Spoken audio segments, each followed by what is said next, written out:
Hey YouTube, just to preface this, since my upload dates and times have very little correlation to when these are actually recorded, I just want everybody to know it's Friday, 4:44 p.m. I forget the date. I rarely know what the hell the date is unless I just looked at it. It's 4:45. I'm Becky Lynn. Here's what you need to know right now. Arizona's health director figures adults ages 18 to 39 are in no hurry to take coronavirus shots because they're less symptomatic and figure they're more resistant to COVID-19, even the Delta variant that's sickening more people. Dr. Kara Christ says some in this age group are wondering if vaccines will hurt their chances of getting pregnant, and she says it will not. Arizona finally getting a big dose of rainfall across the desert today. Sky Harbor has seen 1.5 inches of rain since June 15th now. Today, 79 hundredths of an inch recorded at Sky Harbor. The entire 2019 monsoon season only had 66 hundredths of an inch. Last year, the monsoon only brought 1 inch of rain to Sky Harbor. There's a silver alert issued for 98-year-old Winona Trimble of Tempe, who was last seen in her red housecoat and Velcro sandals leaving her home this morning near Broadway and College. Trimble goes by the name June and suffers from dementia. If you see her, call Tempe Police. Her picture and more info is at KTAR.com. You're never more than 15 minutes away from today's top stories on Arizona's news station, KTAR News. Time for a check of traffic. Larry Lewis in the Valley Chevy Dealers Traffic Center. Well, Becky Lynn, we've got a new collision southbound 17. This is going to be approaching Northern. The good news with this one, it's off on the right shoulder, and it looks like traffic's getting by without too much of a slowdown. Now, in the North Valley, 17 northbound, still dealing with a right lane closure in between Joe Max and Dick Saletta. So if you're traveling in that direction, be prepared for that slowdown. You're going to see that. There was some flooding on the roadway. It does look like the floodwaters have receded quite a bit, but still the right lane remains blocked. 99th Avenue at Olive, dealing with a collision. Another wreck. This is going to be Carefree Highway east of the 17, and Alma School Road at Queen Creek. That's a collision too. This report sponsored by Discover. Want to hear something amazing? Discover matches all the cash back you earn on your credit card at the end of your first year. Learn more at discover.com/match. Limitations apply. Larry Lewis, KTAR News. On Wall Street, the Dow rose 238 points today. The Nasdaq up 152 and the S&P up 44. If you need more money news, go to the KTAR And no mention of crypto because it ain't doing shit. Hey, let's talk about your water. Doesn't taste Oh, good. let's not. All right. Yeah. So that was probably boring for everybody, since by the time it gets uploaded, it's going to be old news. But you know, when I'm driving during afternoon rush, I really enjoy listening to what's going on, just because it keeps me kind of informed. Also, wow, didn't think I'd get such great footage of a bad cyclist, but yeah, that's happening. Oh, this guy is this guy is the very reason most motorists hate people on bicycles. Oh man, I'm gonna at some point have to edit that out and just make it into its own video, because that's awesome. Oh gosh, I had a plan for this vlog, and it it evaporated as soon as the news came on, and then doubly evaporated as soon as that guy on the bicycle rolled right out in front of me. Unfortunately, I contrary to what the recent additions to my driving record would indicate, I am an attentive driver, and I watch out for shit like that. Anyway, gosh. So as you can see, it's actually rainy and wet and kind of cold in Phoenix, which is very unusual for the end of July. Oh, and I was mentioning, I don't know the date. It is nearing the end of July, and it's 2 weeks until my birthday. So for anybody who's actually watching who gives a shit about my birthday, I love it when my birthday lands the day after a karaoke show. That's my birthday show. Self-indulgent, but hey, that's just the way that goes. I'm just I will be on the 5th, Thursday the 5th. I will be at Bullock's, just leading up to me having yet another birthday, and at midnight, yeah, I will be like this many years old, and yeah, I intend to get pretty crazy that night. Yeah, I had one of the bartenders there, like, so you're not gonna drive, right? And I'm like, hell no, I'm gonna go home on my scooter. She's like, damn, that's not better. That's worse. And as somebody who really enjoys riding my scooter with a buzz, I'm inclined to disagree, but I do accept that is generally considered bad practice, but doesn't make me enjoy it any less. Speaking of my scooter, oh my gosh, I came in last night after my show, and I noticed Priscilla had rearranged stuff in the kitchen, which is fine. God knows the kitchen needed some help. It is a disaster, and a large portion of the mess in the kitchen is like her food and cooking mess. So I'm gracious when she does rearrange. However, she moved my lime, and my lime was existing because of a software glitch, and it was rideable because of a software glitch. By her moving it, the charger cord that was going into it was a little finicky because it was old, and the charger connection on it, the port on it, is getting kind of finicky because it is also old. And when she moved it, she didn't take care to make sure that it was still receiving power. And I haven't been riding it lately because of being sick and being busy. Anyway, long story short, it's dead. It needed to receive constant power whenever it wasn't being ridden to stay, because there's no way to turn it off to conserve the power in the battery. So it needed to receive constant power whenever it's not being ridden to stay on and rideable, and it didn't. And it is dark, and it is dead, and I highly doubt that it will be rideable when I put power to it. It's based on my experience with Lime software glitches, it will probably reset itself, and I think it'd be very interesting to see if it pops back on the Lime app as a rentable scooter. I'm looking forward to checking that. At this point, I think my ownership is pretty indisputable. I don't know the exact laws regarding abandonment in Arizona, but I attempted to get Lime to come get it through numerous emails and direct requests to the staff at the Lime base. God, that would have been December of 2019 when I did that, and they haven't come to get it. So I'm pretty sure if you leave something on somebody's property after being asked to come get it, over a year and a half, it becomes the property of the person you left it with. I'm pretty sure that's how abandonment works in most places, especially Arizona. So anyway, yeah, so my Lime, but I got a feeling it's not rideable anymore. So on that note, I got a friend in California.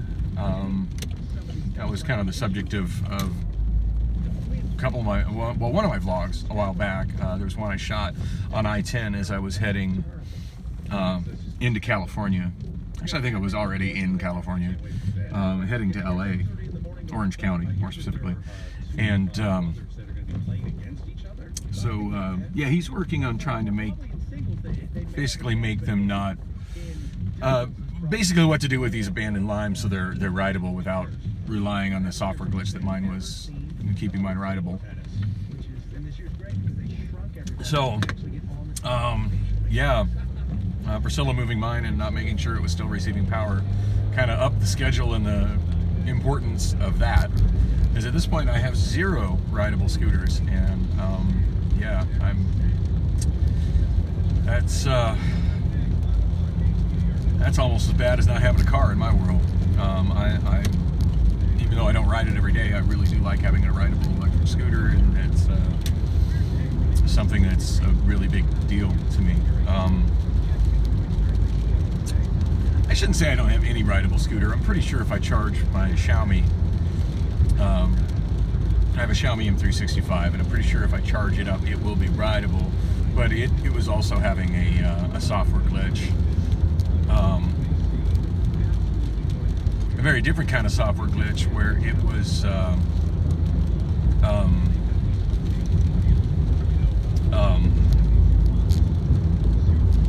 kind of hard to explain what it's doing. The biggest issue with it is you can't turn the headlight on.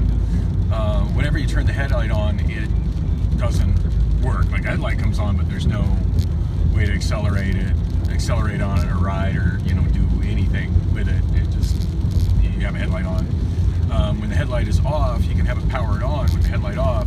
It's rideable, but it behaves odd.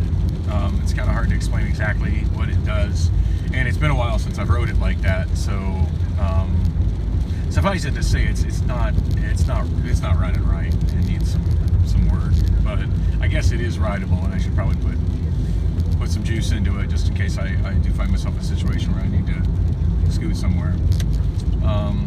So anyway, that's what's up with my scooters, which is funny because, like, when I started this recording, I wasn't planning on talking about scooters whatsoever. And now I forget what got me on the subject of scooters. Just a random thought about noticing that my line was dead. So anyway, what I was gonna do this video about, and this is finally getting around to it, 11 minutes into it, is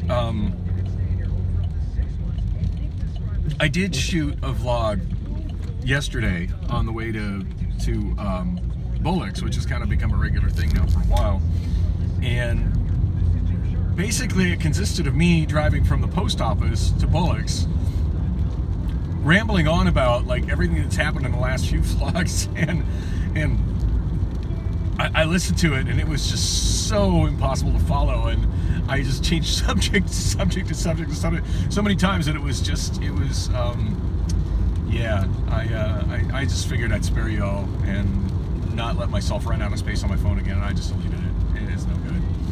So I keep hoping that people will find this vlog just based on my YouTube comments, because I'm very active on YouTube as far as in the comments section. And it's kind of funny, like, so many people are in denial that YouTube is social media, and YouTube very much is a social media, but it's definitely got a different dynamic. And so many people that comment back to other people, like, they're commenting to strangers completely out of context. Like, they know nothing about unless that person is a famous YouTuber. And it's always fun when famous YouTubers appear in the comment section. And on that note, it's always kind of fun for me as a not so famous YouTuber to interact with a famous YouTuber in the comment section, which I've actually done quite a lot.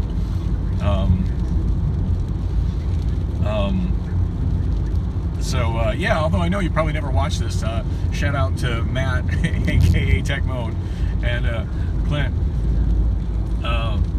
aka LGR. Always great when I do actually get into discussions with them in the comments, and love your guys' content.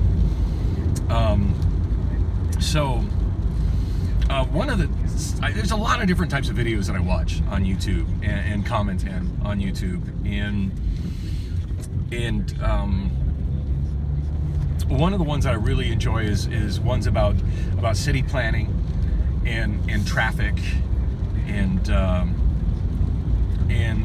the concept of walkability, driving versus public transportation, and actually it's really awesome that I got that great footage of that bicyclist just this isn't good. Hang on, we're doing something crazy here. I am not getting part of that traffic mess.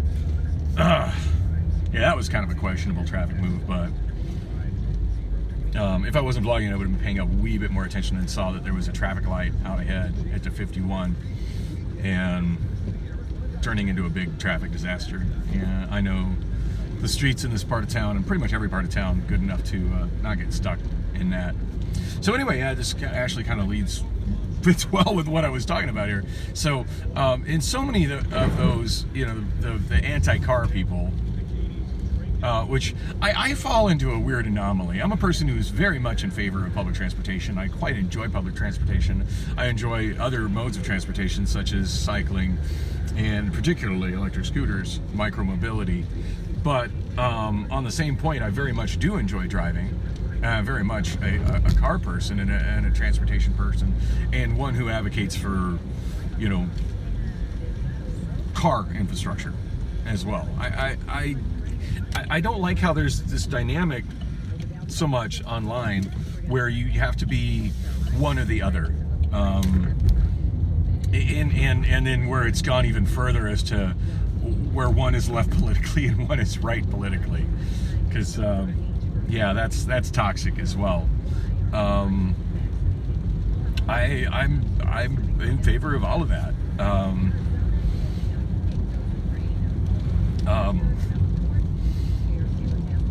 Anyway, so one thing I often see in the comments is like, oh, well, blah, blah, blah, traffic's so bad, you get stuck in traffic, And I always say, like, hey, if you know what you're doing, you know where you're going. Now, granted, some cities it's not as doable as Phoenix is, but if you know where you're at, you know where you're going, getting stuck in traffic is an option. Like, as you saw in this footage, I almost got stuck in traffic. I was not 100% paying attention to the road ahead. Like, I was paying attention to the cars in front of me, but the road, like, you know, a half mile ahead of me plus, to see that there was a traffic light out. I hadn't heard it on a traffic report on KTAR. Before I started driving, I did look at Google Maps for kind of a real-time look at what was going on with traffic, and that was not, there was no traffic snarl there at that time. Obviously, something just happened. But, I mean, I did see it, and I was able to react and go this direction, which actually works out really great, because I'm on my way to Bullocks, and going this direction puts me on Bethany Home Road, which is at some point I needed to get from Lincoln or Glendale to Bethany. So basically solved two problems. I got out of traffic and got my ass on Bethany. So Avenue at Bethany Home. This report sponsored by Gateway Community College. I'm not going to 75th, so I don't need to worry about that. Anyway, yeah, go ahead and cut me off there, Mustang. So I never ever use any kind of GPS navigation device that tells me, you know, turn right here, turn left here, tells my routes for me. I firmly believe that I can plan and adapt routes better than any algorithm. I'm absolutely convinced of that. I think I just proved it on video here. I question if an algorithm would have told me to go the route that I just did. And in fact, I think I can pretty much count on the fact that algorithms are not telling anybody to go that way based on the fact that I didn't see anybody else going that way. There's a really good video, I can't remember if it's on Vox or Cheddar, but there's a really good video talking about how traffic algorithms are creating additional traffic problems by routing, and I'm talking about like the ones that are used by Waze and also by Google Maps. How they're creating unintended traffic snarls by suggesting large amounts of people take back roads like what I just did, more than what, say, would happen organically if people were not having algorithms saying, hey, go that way. And that the algorithms are really poor at predicting the outcome of that if you tell 50 people to go down a road that doesn't have the capacity for 50 people, even though when that decision is being made, there's no delay, and that's going to be a nice quick route. Once you tell 50 people to do it, it's not a nice quick route anymore, and it does become a problem for the people who live there. Certainly that route that I just went, if it had all the traffic that was going down Lincoln going on it, it would be pretty shitty for the people that live in that neighborhood, and I get that. But c'est la vie. Anyway, so anyway, I just point out like what time it is. It's 5 p.m. I'm right in the heat of Friday rush hour traffic, trying to go from my place in Lower Arcadia to Bullocks, which is at I-17 and Bethany Home, and that's not something that's easily done during afternoon rush. I generally try to head out there before 2 p.m. I notice 2 p.m. is generally when the traffic goes to hell. In fact, I like to get there before 1 p.m. But 2 p.m. is when they started serving tacos for $1. So yeah, that's when I try to do it. But I mean, today I stayed up really late into the wee hours of the morning yesterday, so I got to bed later than normal, and I forgot to take my antibiotics, my AM. Like, I've been on a cycle of 3 a.m. and 3 p.m. and I forgot to take my 3 a.m. antibiotics. So, you know, 2 steps forward, 1 step back with that. I woke up once again with you know 12 hours of the antibiotics not fighting my sinus infection. So I woke up pretty congested and feeling crappy again, which is all my doing, all that, whatever. But ooh, nice splashes. Not going to be in that lane.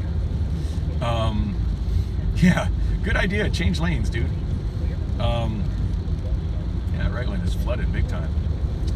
Anyway, so I 60. The closure begins at 10 o'clock tonight until 4 a.m. big closure. I'm gonna have to find out about that. Anyway,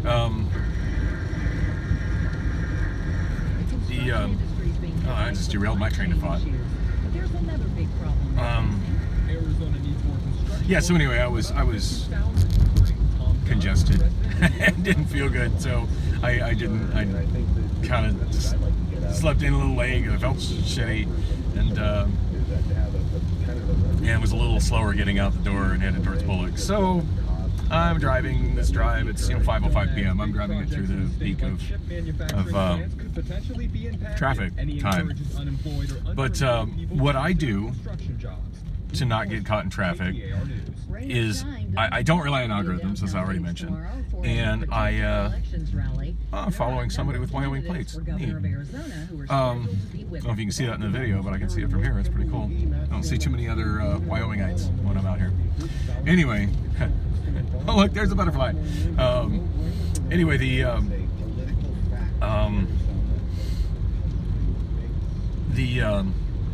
yeah, so generally the first thing I do, especially if I'm going during a traffic time, you know, I wouldn't mess with it at 3 in the morning. There's no fucking traffic at 3 in the morning. It's nothing to worry about. But you know, when I'm this time of day where traffic is a factor, I found the best tool. One thing is to listen to KTAR because they have great traffic reports. But another is to I always open Google Maps because it has a really good real-time traffic aggregate, you know, showing what roads are jammed up, where there's accidents and other issues. And yeah, there was a lot on the map, and I quickly realized that there was no freeways between my home and Bullock's that were not horribly backed up with bad traffic, which is pretty normal for that time of day. Fortunately, Phoenix has a really good arterial street system, and there's, you know, I don't have to go that freeway, and I don't have to use an algorithm to tell me what other streets I can use that aren't the freeway. Anyway, you've seen the route that I've taken, and I would argue, while I'm definitely driving in some traffic, and I did almost get caught in a pretty bad traffic snarl where a traffic light has gone out, which clearly just happened. I would argue I've done pretty darn good at not getting stuck in traffic. I'm almost to Bullock's, and it looks like I'm at 23 minutes on the video recorder, so it looks like I'm going to end up getting there in less than a half hour, which is honestly not a whole lot longer than it takes to get there by freeway. So really can't complain. Anyway, yeah, it's kind of what I was wanting this video to focus on, which it's granted I kind of did in a roundabout way, is that being stuck in traffic is very much an avoidable thing, as long as you know what your options are, and you'll learn those a whole lot more by just driving on different roads and by actually looking at maps, looking at what other roads are on that map, and at some point, you know, trying them to see, hey, what are these roads like, rather than just letting an algorithm make your decisions for you.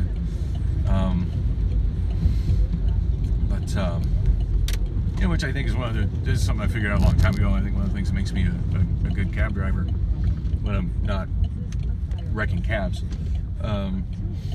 So, anyway, I'm keeping this running just because I'm kind of digging the fact that I have a record of how long it's taken me to get to. A guy in the gray truck appears to be very lost.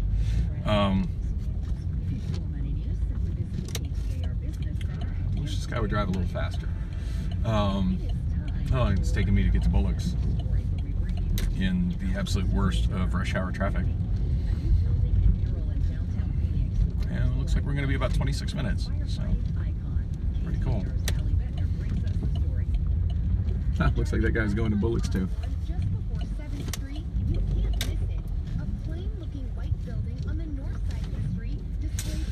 Anyway, thanks for watching. Like and subscribe, and maybe the next video will be even more interesting. Thank you.